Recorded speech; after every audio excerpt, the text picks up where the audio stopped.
Hello friends, power plant with Rahul में आपका स्वागत है। डीएसएम डेविएशन सेटलमेंट मैकेनिज्म का मैंने पार्ट 1 वीडियो अपलोड कर दिया था कि डीएसएम क्या होता है, डीएसएम क्यों जरूरी है। डीएसएम मतलब क्या होता है फ्रेंड्स, सिंपल अगर हम लोग शब्दों में अगर बोलें तो डीएसएम मतलब होता है कि शेड्यूल से कितना वो डेविएट करता है। हर पावर प्लांट को, जितना भी पावर प्लांट है, जो भी सेलर है या जो भी बायर है, बायर आपका कौन होता है, डिस्कॉम कंपनी होता है या लार्ज इंडस्ट्रियल कंज्यूमर्स होता है, या आपका जो भी परचेज करता है पावर को, उसको हम लोग बायर कहते हैं। तो बायर को भी एक शेड्यूल दिया जाता है एक टाइम ब्लॉक में, और पावर जनरेटर को भी टाइम ब्लॉक में शेड्यूल मिलता है कि आपको इतना पावर जनरेट करना है, और बायर को बोला जाता है इतना पावर ही आपको जो ड्रॉ करना है। ठीक है, अगर कोई भी पावर प्लांट हो, पावर जनरेटर हो या आपका बायर हो, अपने शेड्यूल से डेविएट करता है तो उसको टैरिफ पेनाल्टी देना पड़ता है। उसका एक रेट होता है, normal rate of change of deviation, उस रेट से उसको पेनाल्टी देना पड़ता है। तो इस वीडियो उसी से रिलेटेड है कि आपको जब आप शेड्यूल से डेविएट होते हैं तो चाहे वो बायर हो या सेलर हो, किस रेट से पेनाल्टी उसको देना पड़ता है। तो आपका जनरली ये रूल रेगुलेशन कौन बनाता है, तो CERC, central electricity regulatory commission, CERC जो होता है वो इसके पे रूल बनाता है डीएसएम को लेके।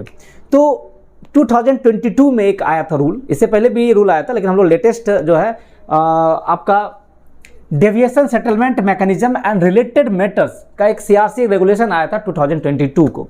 इसके बाद रेगुलेशन आया 2024, फिर अभी 2024 का ही रेगुलेशन सर्विस में है, और बीच बीच में इसमें मतलब एक से दो बार आपका मॉडिफिकेशंस हुआ है, इसमें अमेंडमेंट हुआ है। अभी आपका लेटेस्ट अमेंडमेंट जो हुआ है वो आपका जुलाई 2025 में आया है। 2024 का जो रेगुलेशन है उसमें कुछ मॉडिफिकेशन, कुछ अमेंडमेंट किया गया है, जो अभी लेटेस्ट जुलाई 2025 में आया है।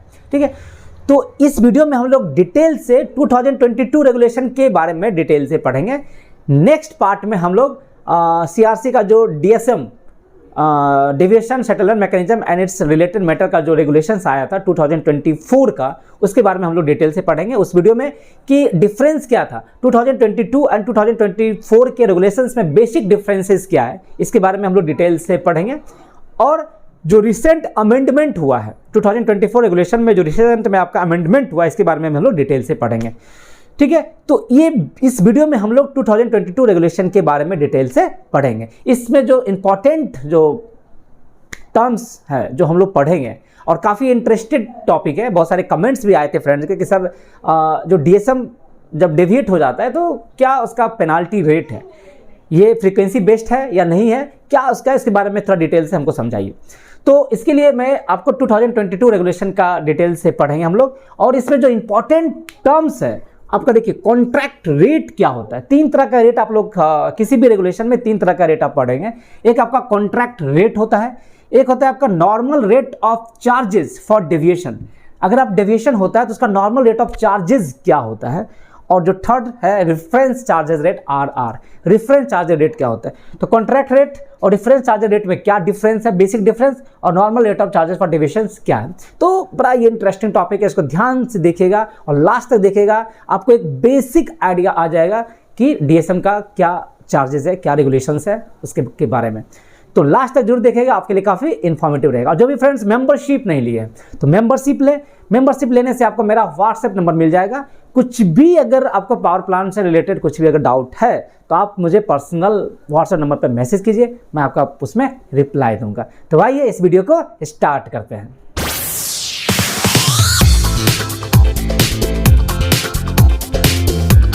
तो फ्रेंड, जो आपका DSM and it's related matter regulation act आया था 2022 का, उसको हम लोग देखते हैं। तो इसमें डिटेल में जाने से पहले उसका बेसिक टर्म्स, क्या क्या टर्म्स का यूज होता है, उस टर्म का क्या मीनिंग है, उसको हम लोग देखते हैं। देखिए, इसमें इलेक्ट्रिसिटी एक्ट आया था 2003, जिसमें डिटेल इलेक्ट्रिसिटी एक्ट आया था कि किसी भी पावर प्लांट का टैरिफ हम लोग कैसे कैलकुलेट करेंगे, बहुत सारा डिटेल था। आप उसको इलेक्ट्रिसिटी एक्ट 2003 अगर पढ़िएगा तो एक बेसिक आइडिया आपको पता चल जाएगा। ओके, देखिए एक्चुअल ड्रॉल किसको बोलते हैं। देखिए एक्चुअल ड्रॉल मतलब करता है, actual drawal in a time block means the actual amount of electricity drawn by buyer. Buyer किसी टाइम ब्लॉक में कितना इलेक्ट्रिसिटी ड्रॉ करता है उसको हम लोग कहते हैं एक्चुअल ड्रॉल। ठीक है। बायर में कौन होता है? बायर में आपका डिस्कॉम कंपनी होता है, लार्ज इंडस्ट्रियल्स होता है, उसको ओपन एक्सेस कंज्यूमर्स होता है। जो भी इलेक्ट्रिसिटी हम लोग परचेज करते हैं उसको हम लोग बायर कहते हैं, ठीक है। एक्चुअल इंजेक्शन मतलब क्या होता है? Actual injection in a time block means the amount of electricity injected by the seller into the grid. कि किसी टाइम ब्लॉक में एक्चुअल इंजेक्शन मतलब क्या होता है कि कितना इलेक्ट्रिसिटी कोई सेलर ग्रिड में इंजेक्ट किया है। सेलर मतलब क्या होता है कि आपका जो पावर प्लांट वगैरह होता है, चाहे पावर प्लांट हो या हाइडल हो या सोलर हो या विंड हो, जो भी है जो कि ग्रिड में पावर सेल कर रहा है, पावर प्रोवाइड कर रहा है, ओके, उसको हम लोग कहते हैं आपका सेलर। तो ये एक्चुअल इंजेक्शन समझ गए, ठीक है। एंसिलरी सर्विस क्या होता है? अक्सर सुनने में आता है एंसिलरी सर्विस। अभी आपका सेकेंडरी रिस्पॉन्स एंसिलरी सर्विस है, टर्सरी रिस्पॉन्स एंसिलरी सर्विस है। एंसिलरी सर्विस क्या है? This service is for stability of the grid. जैसे आपका कोई भी पावर प्लांट या बायर हो या कोई सेलर हो, अपने अगर शेड्यूल से डिविएट करता है तो एंसिलरी सर्विस को कमांड आता है कि आप उसको जनरेशन कीजिए, जनरेशन कम करके या इंक्रीज करके ग्रिड को स्टेबल रखना है, ग्रिड के फ्रीक्वेंसी को, वोल्टेज को स्टेबल रखना है। तो इसको हम लोग कहते हैं एंसिलरी सर्विस। जैसे अभी सुनने में आप लेटेस्ट सुन रहे होंगे ऑटोमेटिक जनरेशन कंट्रोल, ये आपका सेकेंडरी रिस्पांस एंसिलरी सर्विस है। इसी प्रकार से एक टर्सरी रिस्पांस एंसिलरी सर्विस है। इसका नोडल एजेंसी कौन है? आपका एनएलडीसी। एनएलडीसी जैसे ग्रिड का फ्रीक्वेंसी में अगर डिविएशन देखेगा तो ग्रिड के फ्रीक्वेंसी को कंट्रोल करने के लिए, उसको मेंटेन रखने के लिए जितना भी एसआरएस प्रोवाइडर है या टीआरएएस प्रोवाइडर है, सबको कमांड भेजेगा कि अपना जनरेशन को इंक्रीज या डिक्रीज कीजिए in order to maintain the grid stability. तो इसके लिए अलग से आपका सीआरसी एंसिलरी सर्विस नॉर्म्स निकालता है, रेगुलेशंस निकालता है, उसका अलग रेट होता है, ठीक है। तो इसका डिटेल मैंने वीडियो अपलोड किया है ऑटोमेटिक जनरेशन कंट्रोल का, एजीसी का। आप हमारे चैनल पे जाकर उसको देखें, आपको एक बेसिक आइडिया लग जाएगा कि एजीसी क्या है, ऑटोमेटिक जनरेशन कंट्रोल में सेकेंडरी रिस्पांस एंसिलरी सर्विस क्या है, ओके। इसके लिए आपको एक अलग से रेगुलेशंस निकालता है सीआरसी। देखिए एरिया क्लियरिंग प्राइसेस क्या होता है। देखिए एरिया क्लियरिंग प्राइसेस का मैंने डिटेल वीडियो बनाया है कि एरिया क्लियरिंग प्राइसेस क्या होता है and how it is different from the market clearing price, ठीक है। जब मार्केट, देखिए आपका एक ही प्राइस होता है, मार्केट क्लियरिंग प्राइस होता है, जो कि एक कॉमन यूनिफॉर्म प्राइस होता है ये। लेकिन due to the market splitting क्यों होता है? Due to the transmission congestion के कारण, ठीक है। ट्रांसमिशन कंजेशन मतलब क्या होता है कि हर ट्रांसमिशन लाइन का एक अपना कैपेसिटी होता है। जैसे आपको पावर ए सेलर से बी बायर के बीच आपको भेजना था, उसके बीच आपका एक ट्रांसमिशन लाइन है। ट्रांसमिशन लाइन का अपना कैपेसिटी है, ओके, कि उसका 200, 300, 400 मेगावाट ही पावर ट्रांसफ़र करेगा। मान लीजिए कि ए से बी के बीच आपका ए सेलर है, बी आपका बायर है, इसके बीच आपका एक ट्रांसमिशन लाइन के थ्रू पावर को ट्रांसफ़र करना है। तो ए और बी के बीच जो ट्रांसमिशन लाइन है उसका कैपेसिटी मान लीजिए कि 400 मेगावाट का ही है।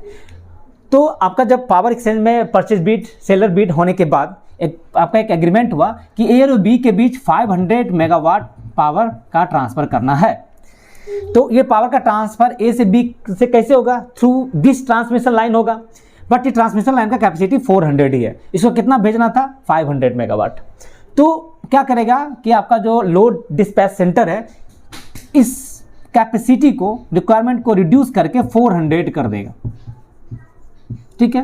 मीन्स 400 ही पावर ट्रांसफर होगा और 100 मेगावाट जो इसको रिक्वायरमेंट है उसको बोलेगा कि अपना आप लोकल एरिया से पावर परचेज कीजिए, ठीक है। और इसको बोलेगा कि आप भी अपना लोकल एरिया से ही पावर कस्टमर खोजिए। अपना जो आपको 100 मेगावाट जो बच गया, इधर आप 100 मेगावाट का पावर रिड्यूस कीजिए या आप लोकल कस्टमर को ढूंढिए। लोकल कस्टमर के लिए आपका एरिया क्लियरिंग प्राइस होता है। तो एरिया क्लियरिंग प्राइस मेन जो है, the price of the electricity contract for a particular time block transacted on a power exchange after considering all the valid buy and sell bids for a particular area after the market splitting।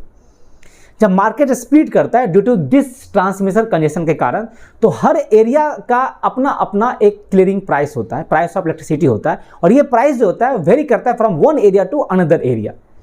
ये जो transmission congestion के कारण क्या होता है, एक area का price, electricity price दूसरे एरिया से डिफर करता है, ओके। अगर मार्केट में अगर आपका ट्रांसमिशन कंजेशन नहीं होता तो हर एरिया का एक ही रेट होता, बट ट्रांसमिशन कंजेशन के कारण क्या होता है कि रेट स्प्लिट हो जाता है, मार्केट स्प्लिट हो जाता है, और तब पावर एक्सचेंज क्या करता है, अलग अलग एरिया बनाता है, फिर उसी एरिया में परचेज बिड और सेलर बिड बोलता है सबमिट कीजिए, और इस बिड के सबमिट करने के बाद उससे एरिया क्लियरिंग प्राइस निकालता है। और ये जो एरिया क्लियरिंग प्राइस जो होता है वो प्रत्येक टाइम ब्लॉक के लिए अलग अलग होता है और हर रीजन का अलग अलग होता है। मैंने डिटेल वीडियो बनाया, आप उसको वीडियो को देखेंगे तो आपको एक क्लियर कंसेप्ट आ जाएगा। तो एरिया क्लियरिंग प्राइस समझ गए। उसके बाद आपका है available capacity. Available capacity of A generating station like wind हो या सोलर हो या hybrid of wind solar resources is the cumulative capacity of the wind turbine or the solar inverters that are capable of generating powers in a given time block। कि किसी एक time block में कोई भी wind turbine हो या आपका solar inverters हो, वो कितना इलेक्ट्रिसिटी और पावर जनरेट करेगा, कितना पावर जनरेट करेगा किसी गिवन पार्टिकुलर टाइम ब्लॉक में, वो उसका अवेलेबल कैपेसिटी होता है। ओके, बायर एंड सेलर समझ गए। बायर मतलब कोई भी पावर जनरेटिंग स्टेशन जो होता है which is capable to generate power and fit to the grid, या कोई ऐसा यूटिलिटी जिसके पास सरप्लस पावर है, वो पावर सेल करना चाहता है, तो उसको हम लोग सेलर कहते हैं। बायर क्या होता है कि आपका डिस्कॉम होता है, जो आपका डिस्ट्रीब्यूशन कंपनी है या लार्ज कंज्यूमर्स है या ओपन एक्सेस कंज्यूमर्स है, तो वो जो पावर को ग्रिड से परचेज कर रहा है उसको हम लोग बायर कहते हैं। फ्रेंड, डेविएशन देखिए क्या होता है। देखिए, डेविएशन मतलब होता है कि डेविएशन आपका सेलर भी कर सकता है एंड बायर भी कर सकता है। तो देखते हैं पहले सेलर के लिए डेविएशन क्या होता है। देखिए, deviation in a time block for A seller of electricity means difference between its total actual injection and its total schedule generations. कि किसी भी सेलर को एक टाइम ब्लॉक में कितना शेड्यूल जनरेशन मिलता है और एक्चुअल में कितना वो जनरेट कर रहा है, कि एक्चुअल जनरेशन कितना उसको कर रहा है किसी पार्टिकुलर टाइम ब्लॉक में और कितना उसको शेड्यूल जनरेशन मिला था, that is called sellers deviation होता है। Means deviation for a time block जो होता है किसी भी सेलर के लिए, वो difference between its total actual injection and its total schedule generation. ठीक है, ये आपका सेलर का हो गया डेविएशन। और बायर के लिए क्या होता है कि बायर ऑफ इलेक्ट्रिसिटी के लिए क्या होता है, its total actual drawal of electricity from the grid and its total scheduled drawal कितना था। मतलब ये एक्चुअल में अभी ग्रिड से कितना ड्रॉल कर रहा है, एक्चुअल ड्रॉल कितना कर रहा है, ठीक है, और इसका शेड्यूल कितना ड्रॉल था,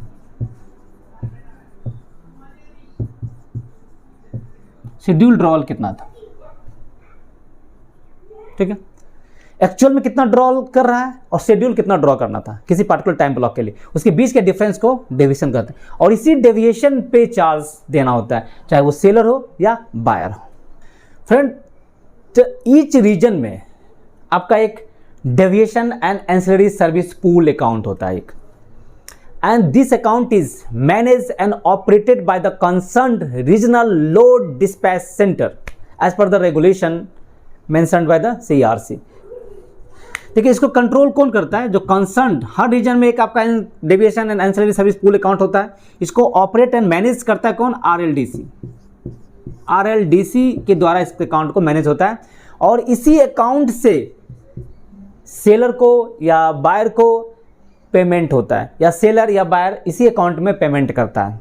अगर अपने शेड्यूल से अगर डेविएट कर गया है, या सेलर भी डेविएट किया है या बायर अगर डेविएट किया है, या आपका एक SRS पेमेंट होता है, सेकेंडरी रिस्पॉन्स एंसिलरी सर्विस, जो एक्चुअल जो ऑटोमेटिक जनरेशन कंट्रोल के थ्रू जो पेमेंट होता है, इंसेंटिव जो मिलता है उसमें, उस सारा का सारा पेमेंट जो होता है वो इसी अकाउंट से होता है।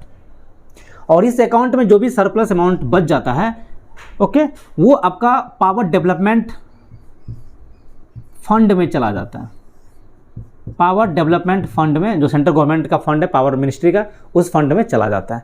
तो RLDC इसको कंट्रोल करता है और इसी अकाउंट से बायर का को पेमेंट होता है, या बायर इसमें पेमेंट करता है, सेलर को पेमेंट होता है, या सेलर इसको पेमेंट करता है। फ्रेंड, रिन्यूएबल रीच स्टेट या आरई रीच स्टेट किसको बोलते हैं?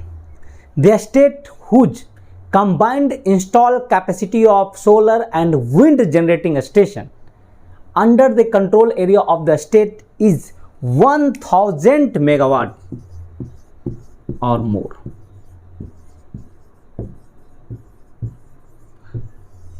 अगर किसी भी स्टेट के अंदर जो उसका कंट्रोल एरिया है, अगर उसका जो combined install capacity of solar या विंड जनरेटिंग को अगर मिला दे, अगर दोनों को मिलाने के बाद अगर उसका इंस्टॉल कैपेसिटी अगर 1000 मेगावाट या उससे ज़्यादा आता है, उसको हम लोग आरई रीच स्टेट बोलते हैं। और ये आपका टर्म्स जो है डिफिनीशन 2024 रेगुलेशंस में चेंज किया गया है। तो फ्रेंड, कॉन्ट्रैक्ट रेट क्या होता है? देखिए, 3 तरह का रेट आप पढ़ेंगे। Contract rate, normal rate of charges for deviations and reference charge rate RR होता है। तो फर्स्ट हम लोग डिस्कस करते हैं कॉन्ट्रैक्ट रेट क्या होता है। देखिए, contract rate means tariff for the sale और purchase of power as determined under the section 62 और adopted under the section 63 or approved under the section 86(1)(b of the Electricity Act 2003 by the appropriate section। Means देखिए, contract rate क्या होता है? ये tariff होता है। Tariff मतलब क्या होता है? रेट ऑफ इलेक्ट्रिसिटी RS पर किलोवाट आवर। टैरिफ मतलब क्या होता है? पर 1 किलोवाट यूनिट के लिए आपको कितना रुपीस पे करना पड़ता है। That is tariff, rate of the 1 unit of the power. Tariff, rate of the electricity. और ये टैरिफ कहाँ से आता है? देखिए, टैरिफ जो होता है वो इसको सेंट्रल इलेक्ट्रिसिटी रेगुलेटरी कमीशन के द्वारा ये डिटरमाइन किया जाता है, या इसको अडॉप्ट किया जाता है, या अप्रूव किया जाता है। 3 मेथड है टैरिफ करने के लिए। एक आपका डिटरमिनेशन होता है, डिटरमाइन किया जाता है किसके द्वारा? सेक्शन, याद रखिएगा, सेक्शन 62। उसके बाद अडॉप्ट किया जाता है सेक्शन 63, या इसको अप्रूव्ड किया जाता है,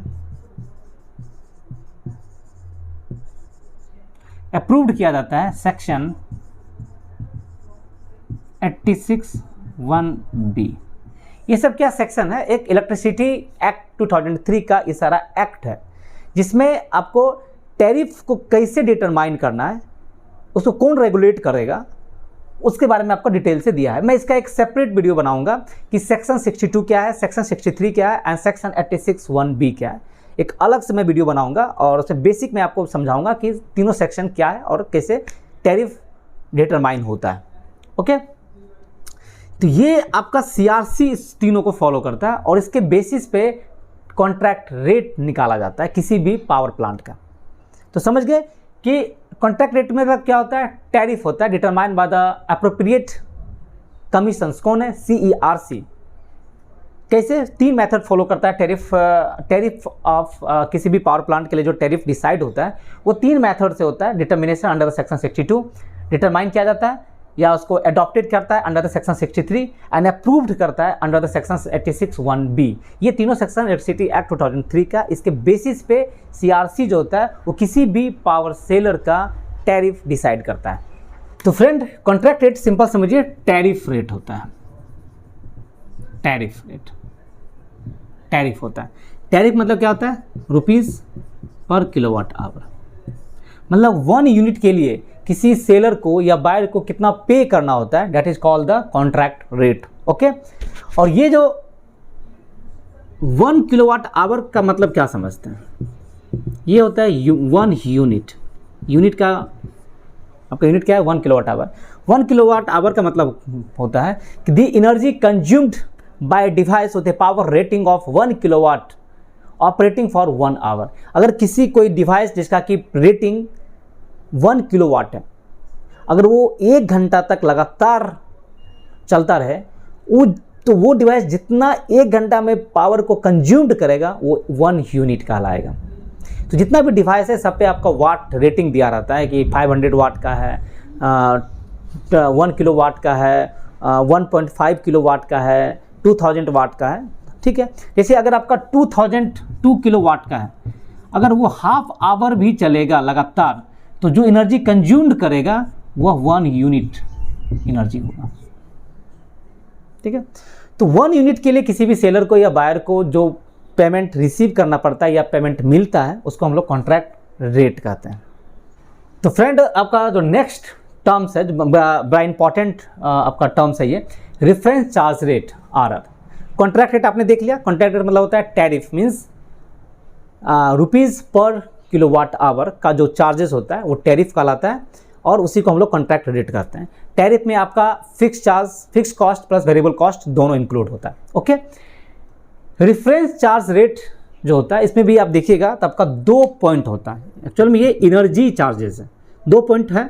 तो फर्स्ट पॉइंट आप लिखा हुआ है कि reference charge rate RR means for a general sellers. General sellers कौन है कि other than the solar generator या विंड पावर है या hybrid of solar and wind resources है या run of river generating station है, इसको अलावा जितना भी पावर जनरेटिंग स्टेशन है वो जनरल सेलर कहलाता है वो।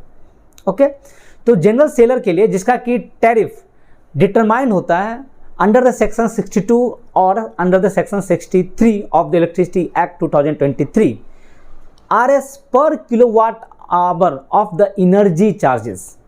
ठीक, मतलब ऐसा जनरल सेलर जिसका कि टैरिफ डिटरमाइन हो रहा है अंडर द सेक्शन 62 और 63 ऑफ द इलेक्ट्रिसिटी एक्ट 2003, ये होता है RS पर kilowatt hour of the energy charges.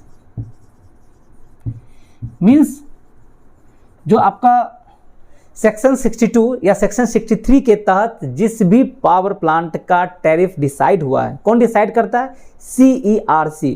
उसमें 2 पार्ट होता है, ध्यान से समझिए, उसमें 2 पार्ट होता है। एक आपका फिक्स कॉस्ट होता है, एक आपका वेरिएबल कॉस्ट होता है। फिक्स कॉस्ट की जो भी उसमें जितना भी इक्विपमेंट में लगा है, आपको कैपिटल कॉस्ट लगा है या आपका उसमें इंटरेस्ट लिया है तो उसको लोन कितना पे करना पड़ रहा है, उसके बाद इक्विटी पे कितना रिटर्न होना चाहिए, जो कैपिटल आप लगाएं उस पर कितना इंटरेस्ट, कितना आपको रिटर्न चाहिए, तो उस सारा मिला के क्या होता है कि वो एक फिक्स कॉस्ट होता है। आपका वेरिएबल कॉस्ट होता है कि आपको 1 यूनिट पावर जनरेट करने में कितना आपको फ्यूल लग रहा है, वो वेरिएबल कॉस्ट होता है।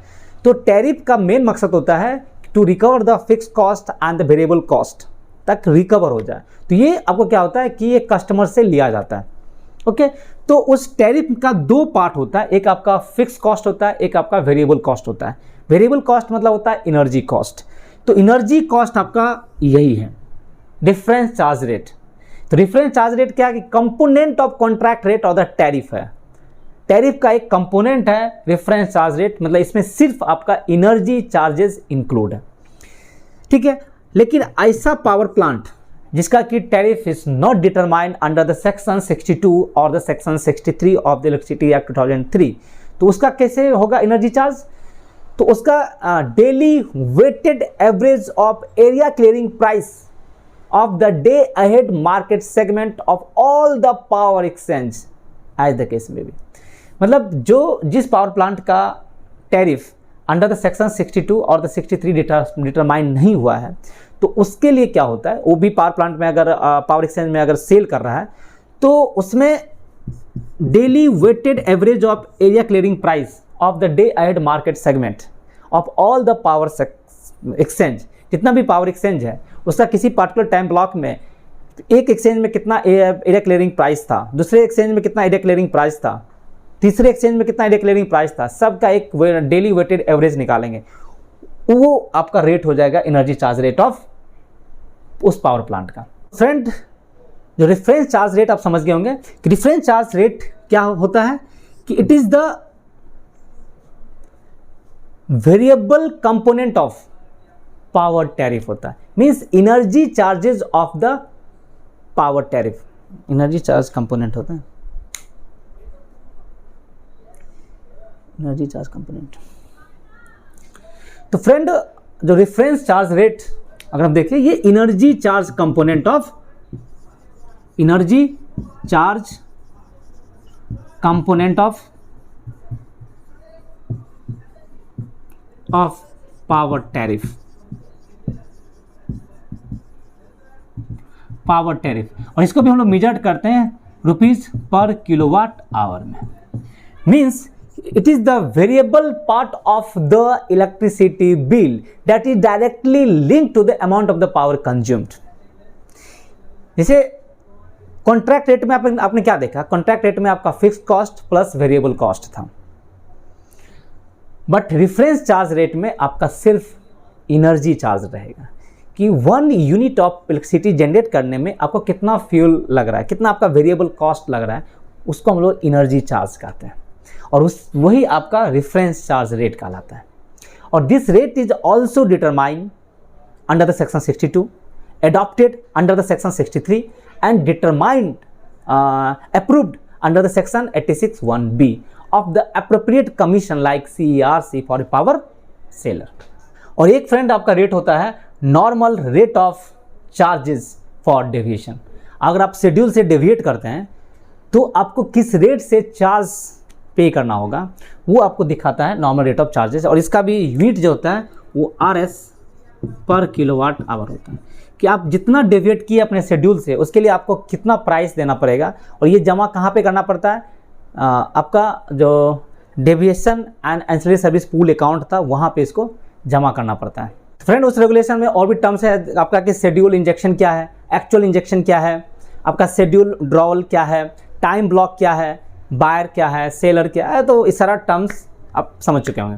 ठीक है, ये जो रेगुलेशंस आया 2022 का, इसका मेन ऑब्जेक्टिव क्या था, डीएसएम लाने के पीछे जो मेन ऑब्जेक्टिव था कि adherence to schedule and deviation. देखिए, for a secure and stable operation of the grid, grid के सिक्योर एंड स्टेबल ऑपरेशन के लिए every grid connected regional entities, जो भी ग्रिड के साथ रीजनल आइडेंटिटी कनेक्टेड है, चाहे वो कोई भी पावर प्लांट हो या डिस्कॉम वगैरह, जो भी ग्रिड से डायरेक्टली कनेक्टेड है, shall adhere to its schedule and shall not deviate from its schedule। कि उसका सबको अपना एक शेड्यूल मिलता है कि शेड्यूल से एडहियर रहिए, शेड्यूल के साथ चिपके रहिए। जो आपको जितना शेड्यूल मिला है, बायर को या सेलर को किसी भी पार्टिकुलर टाइम ब्लॉक के लिए जितना भी शेड्यूल मिला है, उस शेड्यूल को आप पकड़ के रहिए और अपने शेड्यूल से डेविएट मत होइए। अगर हर मार्केट पार्टिसिपेंट, चाहे वो बायर हो या सेलर हो, उसको जितना टाइम ब्लॉक में जितना भी शेड्यूल मिला है, अगर उतना ही जनरेट करें, उतना ही ड्रॉ करें, तो ग्रिड आपका स्टेबल रहेगा, रिलायबल रहेगा, सिक्योर ऑपरेशन होगा उसका। और फिर जो इतना एंसिलरी सर्विस लाने का जो कंसेप्ट आया, जो RGMO आया, FGMO आया, वो सब लाने की जरूरत ही नहीं पड़ता। बट इन प्रैक्टिकल ये पॉसिबल ही नहीं है। और फ्रेंड सेकेंड पॉइंट है कि अगर कोई डेविएशन हो जाता है तो any deviation shall be managed by the load dispatch centre. जो भी डेविएशन होता है उसको मैनेज कौन करेगा, लोड डिस्पैच सेंटर होता है, वो मैनेज करता है as per the ancillary service regulations. जो आपका एंसिलरी सर्विस रेगुलेशंस है उसके तहत जो उस रीजन, किसी भी रीजन में अगर आपका डेविएशन होता है तो उसको मैनेज करेगा आपका उस रीजन का जो रीजनल लोड डिस्पैच सेंटर होता है and state load dispatch centre होता है। दोनों एक दूसरे के कोऑर्डिनेशन करके आपका एंसिलरी सर्विस प्रोवाइड करता है। जो भी, चाहे वो SRS प्रोवाइडर हो या TRS-AS प्रोवाइडर हो, उस प्रोवाइडर को कमांड जाता है कि भाई डेविएट हो गया, आप लोड को इंक्रीज कीजिए या डिक्रीज कीजिए एज पर द रिक्वायरमेंट।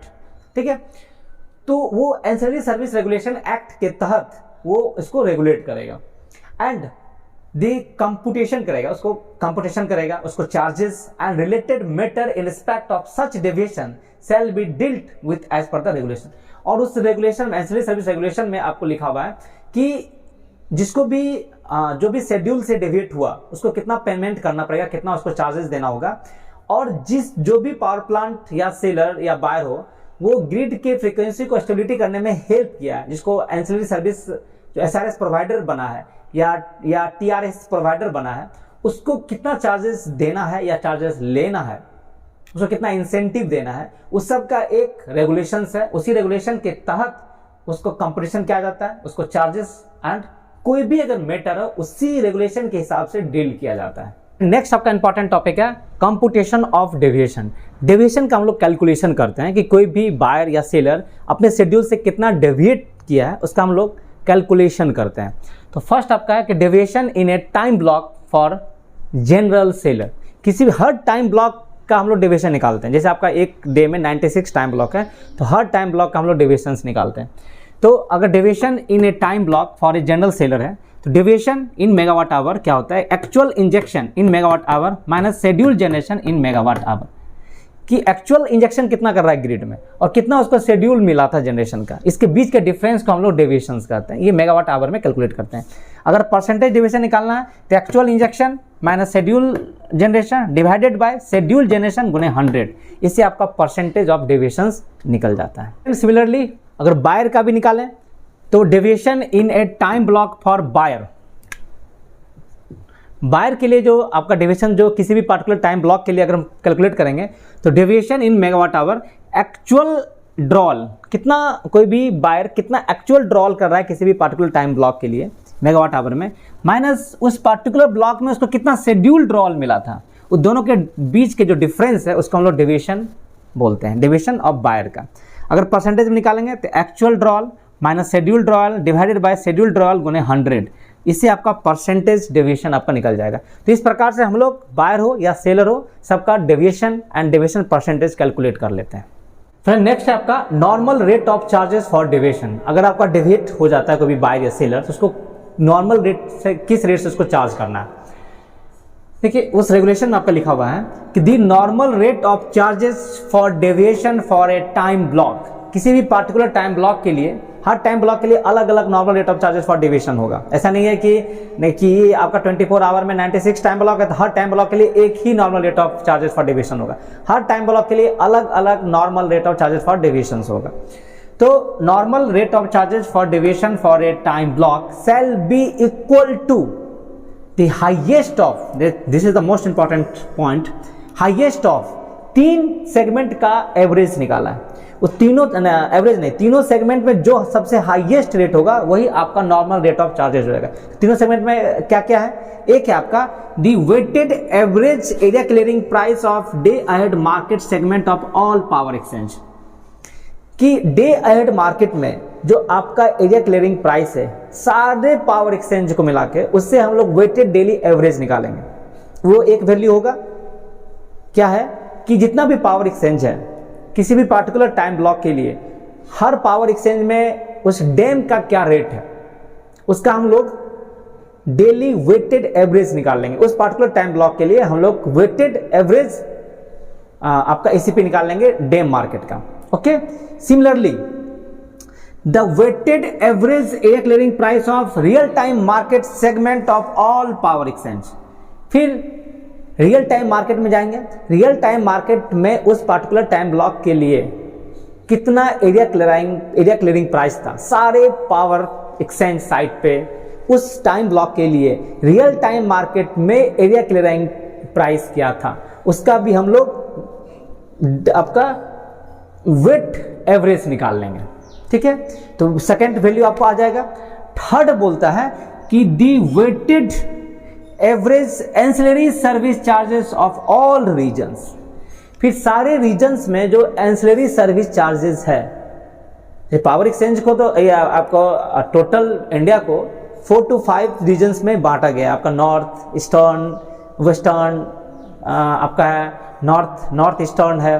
तो इस तरह से आपका 4-5 रीजन्स में बांटा गया। तो हर रीजन्स में उस पार्टिकुलर टाइम ब्लॉक में एंसिलरी सर्विस चार्जेस क्या था उसका आप एवरेज निकाल लीजिए, और इस तीनों वैल्यू में जो सबसे हाईएस्ट होगा वही आपका normal rate of charges for deviation हो जाएगा। क्या क्या, आपका डैम मार्केट में जाइए, डैम मार्केट में उस पार्टिकुलर टाइम ब्लॉक के लिए सारे एक्सचेंज में कितना आपका एरिया क्लियरिंग प्राइस था उसका एक एवरेज निकाल लीजिए, वेटेड एवरेज। फिर उस पार्टिकुलर टाइम ब्लॉक में रियल टाइम मार्केट सेगमेंट में हर पावर एक्सचेंज में एरिया क्लियरिंग प्राइस क्या चल रहा था उसका आप वेटेड एवरेज निकाल लीजिए। फिर उस पार्टिकुलर टाइम ब्लॉक में जितना भी रीजन्स है, हर रीजन्स में एंसिलरी सर्विस चार्जेस क्या था उस पार्टिकुलर टाइम ब्लॉक के लिए उसका आप एवरेज निकाल लीजिए। और फिर देखिए कि तीनों में कौन सबसे हाईएस्ट है, वो आपका normal rate of charges for deviation for particular time block हो जाएगा। मतलब फ्रेंड, जो normal rate of charges for deviation क्या है कि maximum of weight average DAM market हो या रियल टाइम मार्केट हो या ancillary service for of that time block, उस पार्टिकुलर टाइम ब्लॉक में जिसका भी हाईएस्ट रहेगा weight average of DAM, RTM, ancillary service में, इस तीनों में जो मैक्सिमम रहेगा वो आपका नॉर्मल डेविएशन रेट हो जाएगा। जैसे मान लीजिए किसी पार्टिकुलर टाइम ब्लॉक 1 के लिए डैम, आरटीएम और एंसिलरी सर्विस का रेट है आपका 4 रुपीज़, 3 रुपीज़, 3.8 रुपीज़, तो आपका नॉर्मल डेविएशन रेट क्या हो जाएगा, इस तीनों में जो मैक्सिमम होगा वो RS 4 रुपीज़ पर किलोवाट आवर, मतलब आपका डैम का रेट पकड़ लेगा। किसी पर्टिकुलर टाइम ब्लॉक 2 में हम देखते हैं कि डैम, आरटीएम और एंसिलरी सर्विस का जो रेट है वो RS 4 rupees, 6 rupees, 3 rupees, maximum क्यों है आपका 6, तो नॉर्मल डेविएशन रेट कितना हो जाएगा RS 6 रुपीज़ पर किलोवाट आवर। मीन्स कि किसी भी पर्टिकुलर टाइम ब्लॉक के लिए में जो आपका डैम का रेट है, आरटीएम का रेट या एंसिलरी सर्विस का जो रेट है, इस तीनों में जो मैक्सिमम रहेगा वो आपका नॉर्मल डेविएशन रेट हो जाता है। और normal rate of charges for deviation shall be rounded off to the 2 decimal place, 2 decimal place तक के बाद हम इसको राउंडेड ऑफ कर देते हैं। फ्रेंड, नेक्स्ट जो इंपॉर्टेंट टॉपिक है आपका चार्जेस फॉर डेविएशन, और ये आपको मेन इंटरेस्टिंग टॉपिक है कि अगर बायर या सेलर अपने शेड्यूल से डेविएट करता है तो किस एक्चुअल प्राइस से उसको पेमेंट करना है। जैसे फर्स्ट हम लोग देखते हैं सेलर का देखते हैं कि deviation by way of over injection. Over injection मतलब क्या होता है कि जितना उसका शेड्यूल था उससे ज़्यादा अगर जनरेशन करेगा तो ओवर इंजेक्शन होगा।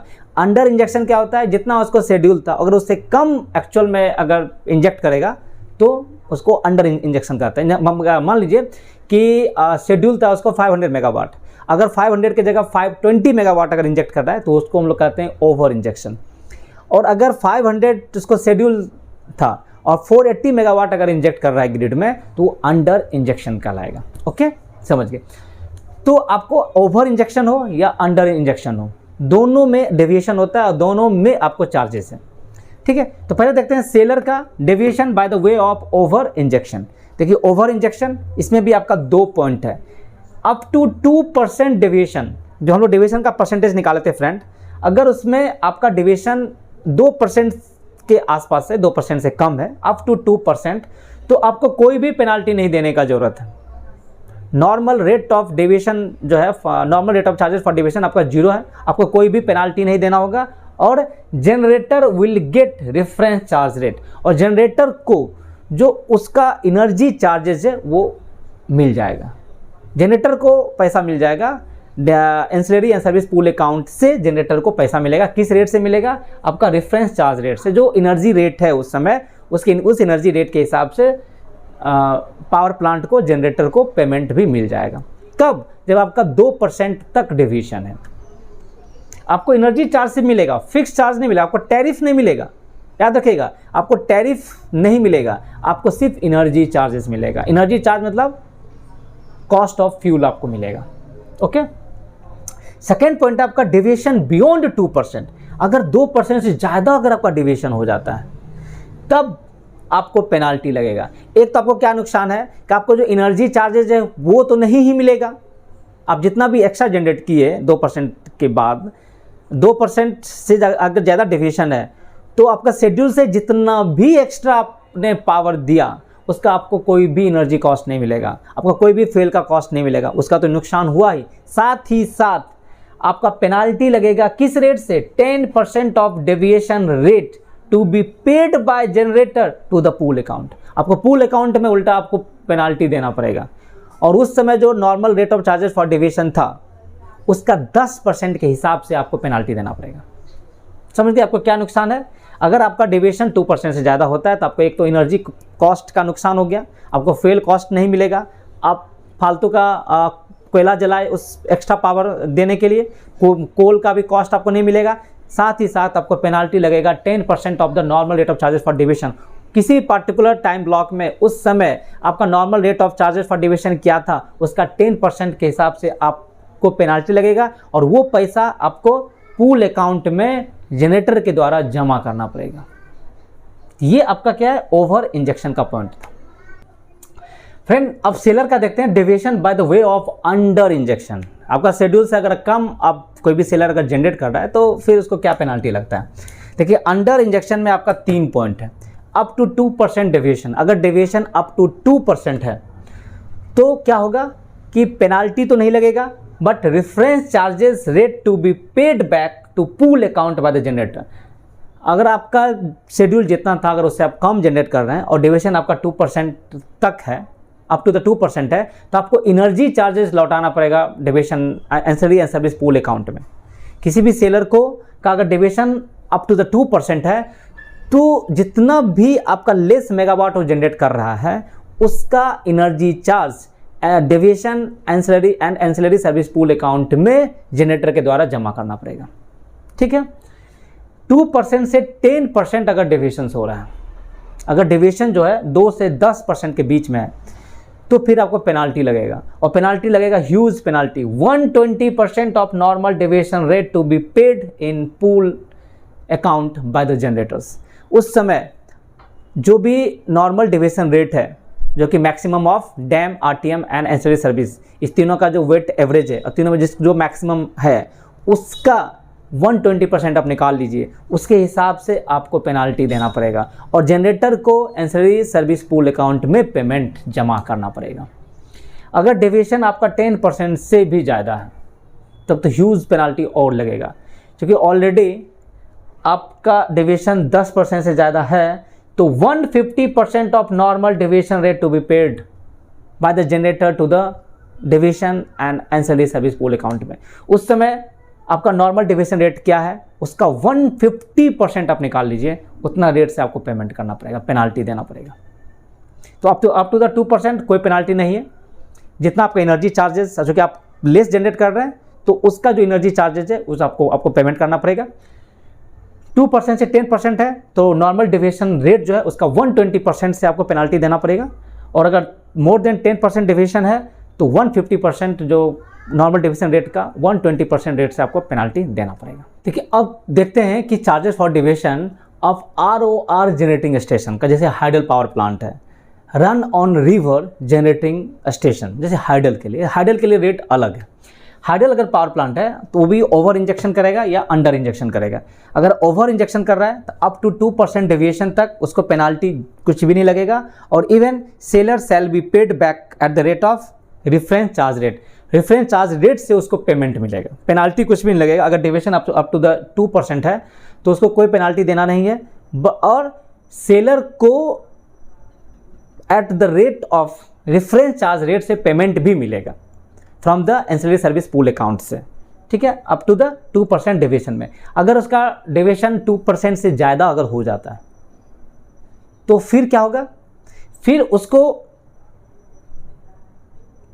एनर्जी चार्जेस तो नहीं मिलेगा, और पेनाल्टी जो होगा वो 10% of the normal deviation rate, जो उस समय जो नॉर्मल डेविएशन रेट है उसका 10% से उसको पेनाल्टी देना पड़ेगा, एनर्जी चार्जेस तो नहीं मिलेगा। ठीक है, अंडर इंजेक्शन में देखते हैं। अंडर इंजेक्शन में अगर वो अप टू द 2% अगर डेविएट हो रहा है तो रेफरेंस चार्ज रेट लौटाना पड़ेगा उस पावर प्लांट को to the ancillary service pool account में।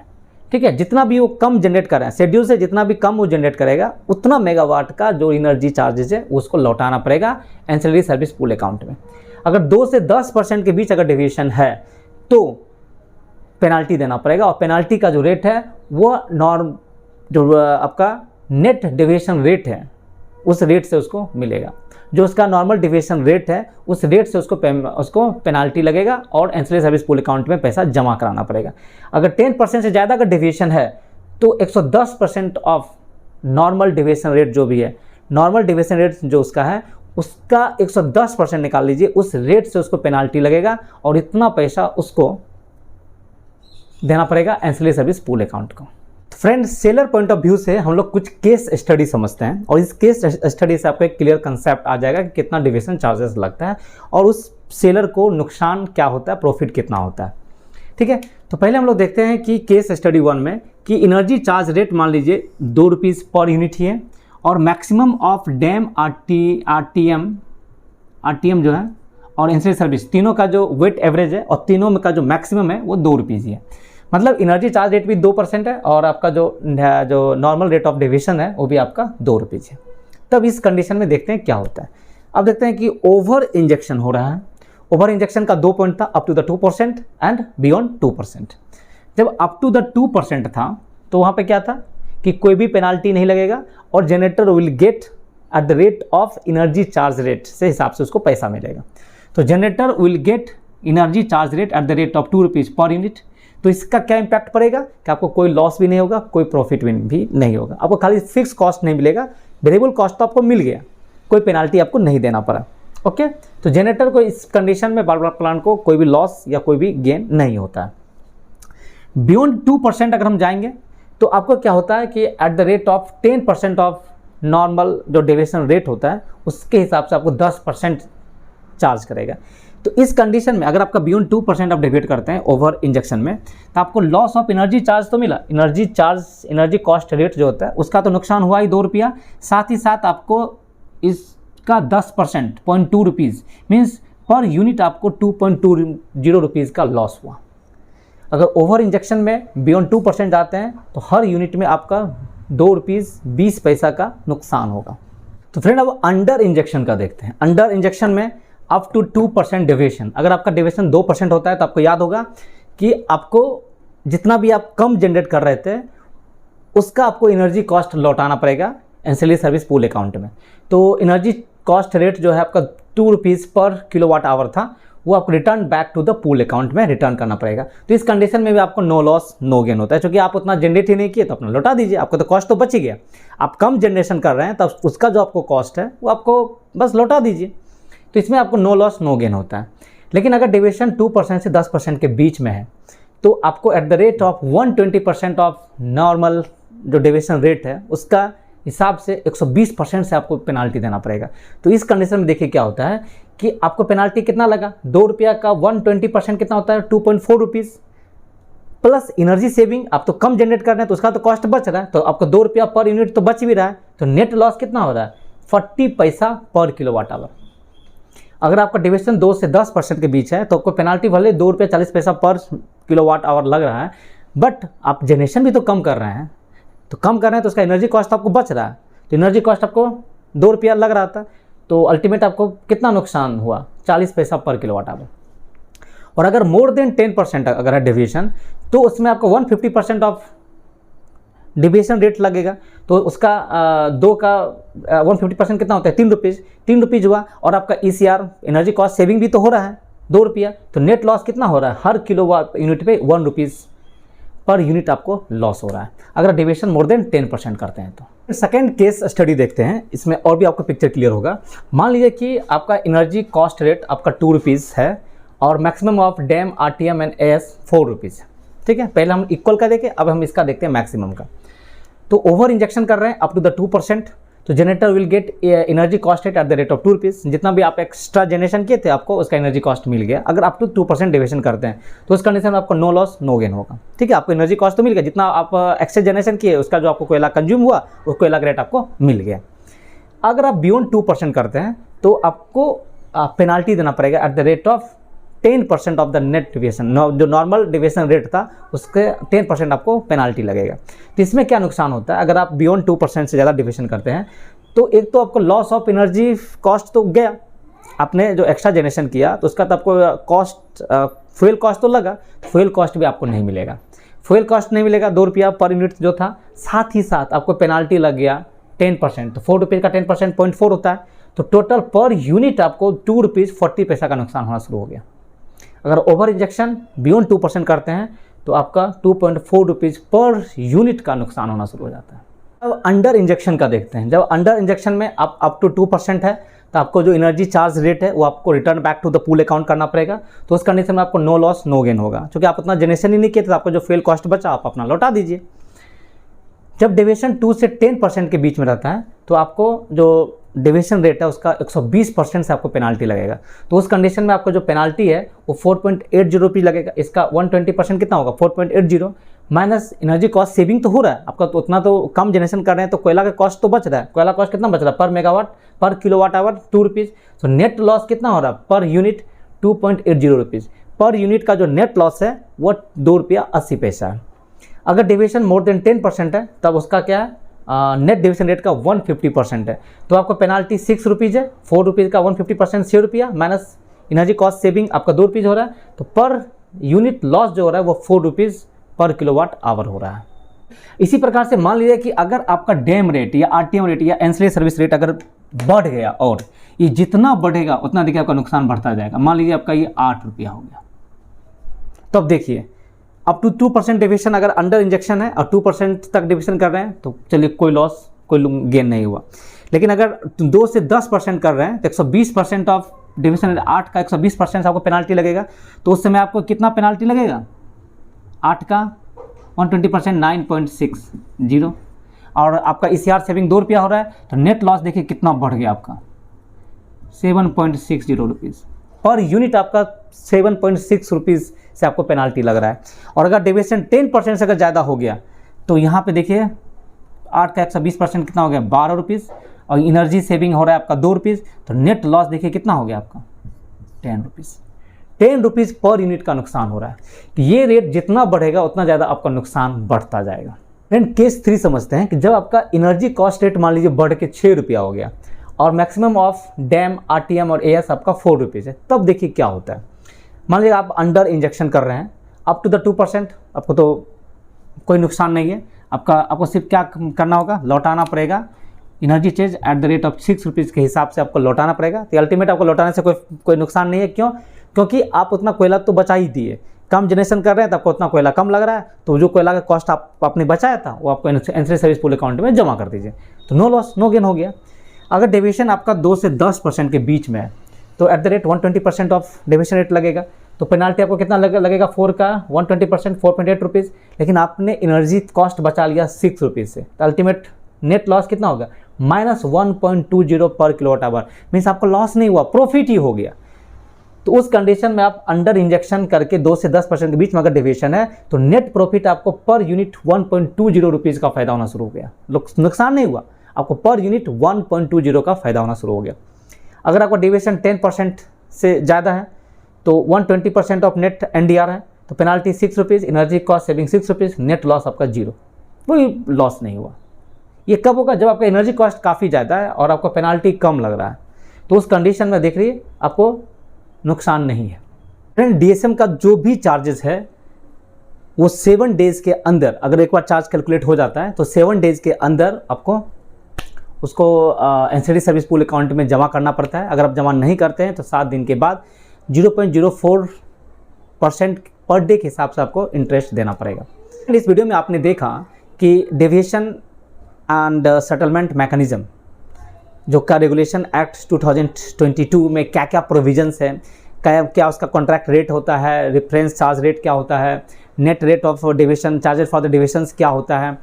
पावर प्लांट का आपने केस देखा कि अगर उसका एनर्जी चार्ज रेट कम है और पेनाल्टी रेट अगर ज़्यादा है तो कितना नुकसान होता है, अगर एनर्जी चार्ज रेट ज़्यादा है पेनाल्टी रेट कम है तो क्या होता है। तो अगर कुछ भी डाउट हो तो ज़रूर कमेंट करें, मैं आपका कमेंट में रिप्लाई दूंगा। और वीडियो अगर पसंद आए तो लाइक सब्सक्राइब और शेयर करना ना भूलें। Thank you.